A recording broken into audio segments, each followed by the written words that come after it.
Hello বন্ধুরা, কেমন আছো সকলে? আশা করছি ভালো আছো এবং সুস্থ আছো। দেখতে পাচ্ছ আমার সোনা বাবা দাঁড়িয়ে আছে। আর বন্ধুরা, হঠাৎ করে আমার জন্মদিনের একটা ছোট্ট সারপ্রাইজ পেয়ে গেলাম। তো সারপ্রাইজ বলতে আমি আজকে আমার জন্মদিনে কোনো কিছু করার ইচ্ছা ছিল না, কাউকে কোনো কিছু বলিও নি আমি। যারা যারা জেনেছে তারা তারা তো অবশ্যই উইশ করেছে, কিন্তু আজকে হঠাৎ করে আমার বৌদি সকাল থেকেই সোনা বাবা আমার কাছেই ছিল। তো সোনা বাবা থাকার পরে হঠাৎ করে দেখছি দাদার বৌদির আসার কথা ছিল রাতে আজকে আমার এখানে।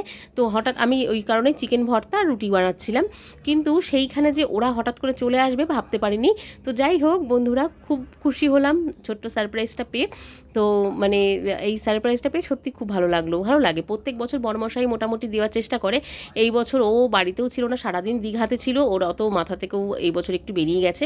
তো যাই হোক, তো পরের দিন সকালে চলে আসলাম বন্ধুরা। দেখতে পাচ্ছ আজ শনিবার, কাল ছিল হচ্ছে শুক্রবার। শুক্রবার আমার জন্মদিন গেছে 4 এপ্রিল, আজকে হচ্ছে 5ই এপ্রিল। তো যাই হোক, তো বন্ধুরা এখন দেখতে পাচ্ছ আমি কতদিন থেকে না ডিমের ট্রেটা 3 দিন হলো এখানে এনে ফেলে রেখেছি। এখনও পর্যন্ত ডিমগুলোকে ফ্রিজে স্টোর করা হয়নি। তো এখন এগুলো আস্তে আস্তে ডিম ফ্রিজে রেখে দিই, কারণ ডিম না এই গরমের সময় একটু ফ্রিজে না রাখলে না একটু নষ্ট নষ্ট হয়ে যায়, সেই কারণে ফ্রিজেই রেখে দিই সবসময়। তো এখন একটুখানি এই কাজগুলো গোছাচ্ছি। এইগুলো কমপ্লিট করে ঘর দুয়ার সমস্ত পরিষ্কার পরিচ্ছন্ন সমস্ত কাজ কমপ্লিট করে তারপরে আমি ওপরে গিয়ে ওপরের কাজকর্ম ধরবো। তো চলো আজকে রান্নাবান্না করব, কি করছি না করছি সমস্তটা তোমাদের সঙ্গে শেয়ার করব। আর আমাদের এই ভিডিওগুলো কেমন লাগছে অবশ্যই কমেন্টে জানিও বন্ধুরা। ভালো লাগলে অবশ্যই একটি লাইক এবং কমেন্ট করে যেতে ভুলো না। আর দেখতে পাচ্ছ এই ডিমের ট্রেগুলো না আমি এইভাবে গুছিয়ে রাখি, কারণ আমাদের একটা ডগি আছে, তোমাদের দেখিয়েছি। তো ও যখন রাতেবেলা শোয় না, ওর পাশে একটু জ্বালিয়ে দিই, কারণ মশা যেন না আসে। এই ডিমের ট্রেগুলোতে না মশা খুব ভালো যায়। তো এখন ঘর দুয়ারগুলো ঝেড়ে একবারে মুছে কমপ্লিট করে তারপরে উপরে ঘরে যাব।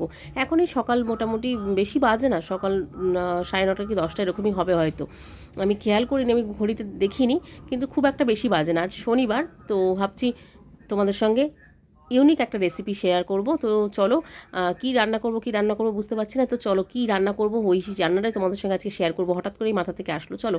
আর তার সাথে সাথে আমার জন্মদিনের ছোট্ট সারপ্রাইজটা কেমন লাগলো অবশ্যই কমেন্টে জানিও। আর দেখতে পাচ্ছ এই ঘরের বিছানাটা কিন্তু পুরো সবসময় আমার ঘরে টিপটপই থাকে, কারণ এই ঘরটা কেউ শোয় না।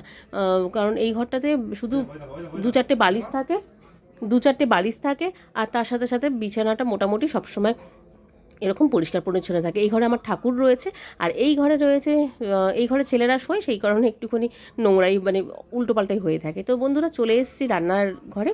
তো অনেকটা সমস্ত কাজ কমপ্লিট করে ওপরের ঘরেরও কাজকর্ম কমপ্লিট করে চলে এসেছি। এখন কিন্তু রান্না করছি এই ইউনিক একটা রেসিপি।